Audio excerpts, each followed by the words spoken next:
নমস্কাৰ শিক্ষা হেতুত আমাৰ যি লিভ হে এভেইলেবল লিভ আমাৰ শূন্য দেখুৱাই থাকাৰ কাৰণে আমাৰ বহু শিক্ষকে লিভ ল'ব পাৰি থাকা নাই এই লিভ বেলেন্সত আমি আপডেট কৰি পেলাই তাত লিভ এড কৰিব লাগে গতিকে শিক্ষা হেতুত আমি ছুটি কিদৰে এড কৰিব লাগে আজি ভিডিঅ'টোত মই আপোনালোকক দেখাব চেষ্টা কৰিম কাইণ্ডলি ভিডিঅ'টো শেষলৈকে চাব চাই থকা অৱস্থাত লাইক আৰু শেয়াৰ কৰিব আৰু চেনেলটো যদি এতিয়াও সাবস্ক্ৰাইব কৰা নাই কাইণ্ডলি সাবস্ক্ৰাইব কৰিব আপোনালোকে প্ৰথমতে শিক্ষা সেতু পৰ্টেলত লগইন কৰিব আমি সকলোৱে জানো লগইন কিদৰে কৰিব লাগে আপোনালোকে প্ৰথমতে স্কুলৰ ইউডাইস কোডটো দিব দি লৈ পেলাই তাৰ লগত পাছৱৰ্ডটো দিব পাছৱৰ্ড দিয়াৰ পিছত আপোনালোকে ডিস্ট্ৰিক্ট সিলেক্ট কৰিব লাগিব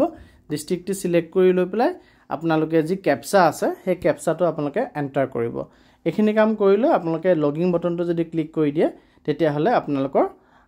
স্কুলৰ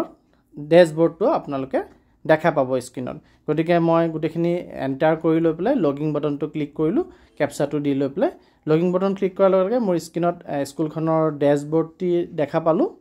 আৰু ড্যাশবৰ্ডত আপোনালোকে গুটে তথ্যখিনি পাব স্কুলৰ তাৰে যি আমাৰ বাওকোণত তিনডাল আঁচ আছে তাতে যদি আপোনালোকে ক্লিক কৰি দিয়ে তেতিয়া হলে আপোনালোকৰ ড্যাশবৰ্ডত বহুখিনি কথা ওলাই আহিব তাৰে আমাৰ যোনটো আপোনালোকে যদি চাইতে টিচাৰ এণ্ড ষ্টাফ 3 নম্বৰ পিছতে 4 নম্বৰত আছে টিচাৰ এণ্ড ষ্টাফ আমি হে 4 নম্বৰ যি টিচাৰ এণ্ড ষ্টাফ আছে তাতে আমি ক্লিক কৰিব লাগিব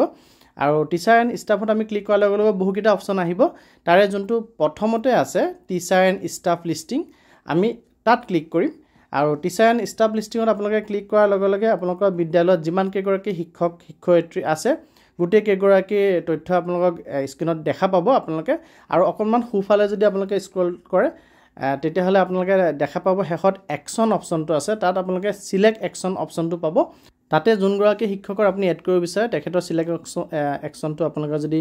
ড্ৰপ ডাউনত যায় তেতিয়া হলে 4 নম্বৰ দেখা পাব ভিউ লিভ বেলেন্স বুলি গতিকে আপুনি ভিউ লিভ বেলেন্সত ক্লিক কৰি দিব তেতিয়া সেই শিক্ষক গৰাকীৰ কি লিভ তেখেতৰ আছে লিভ টাইপ কিটা স্ক্ৰিনত আপোনালোকে দেখা পাব আৰু তাৰে সেই লিভ টাইপ কিটাৰ এগেইনষ্টত তেখেতৰ এভেইলেবল আজি ডেটটোলৈকে কিমান লিভ এভেইলেবল আছে আৰু কিমান লিভ ডাটা এন্ট্ৰি কৰিছে আৰু লিভস এভেইল কিমান লিভ লৈছে পাৰ্টিকুলাৰ লিভটি পাৰ্টিকুলাৰলি গোটেটা লিভৰ এগেইনষ্টত casual leave earn leave lien extraordinary leave special leave প্ৰতিটো লিভ আপোনালোকক দেখাব আৰু কোনটো লিভ আপোনালোকে কিমান দিন পাবলৈ পাৰে আপোনাৰ কাৰণে পোৱাটো আপোনাৰ অধিকাৰ আৰু কিমানখিনি আপুনি